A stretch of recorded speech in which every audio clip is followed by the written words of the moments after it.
Michigan's Democrat governor pumping more than $1 billion tax dollars into the auto industry in an effort to boost production of electric vehicles. But it's coming at a steep cost to white-collar workers. Thousands have reportedly been laid off since Gretchen Whitmer took office. In a brand new op-ed, our next guest writes, quote, her actions are helping to kill the very auto jobs she claims to care so much about.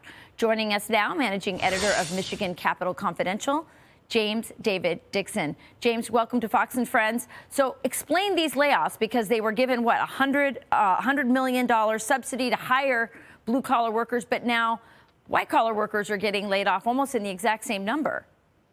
Absolutely. Good morning. I call it the okey doke, right? So in June, Michigan lawmakers decide to give Ford $100 million. They're going to create 3,030 auto jobs. The thing is, those are blue-collar factory jobs. 2 months later, Ford announces it's laying off 3,000 white-collar workers, mostly in Michigan.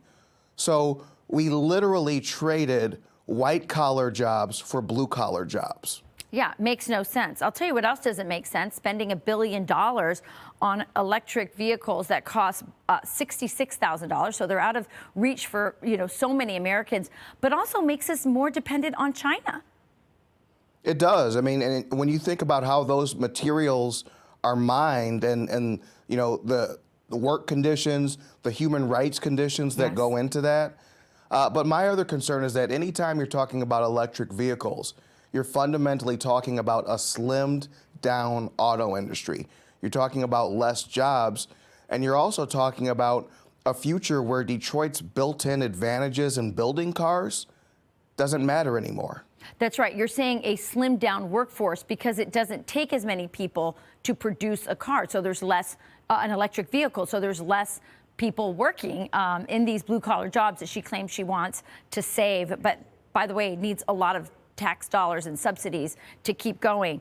I'm glad you brought up the human rights conditions, because we talk about the dependency on China that these batteries are, but we don't talk enough about the child labor, the slave labor in Africa to get the lithium or the cobalt needed for the lithium batteries. I mean, these are kids as young as 7 years old. This is outrageous, and I don't think it's talked enough about.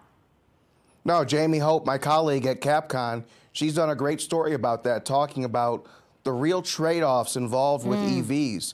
When you read most media accounts, you would think it's just a simple matter of EVs are clean and internal combustion engines are dirty.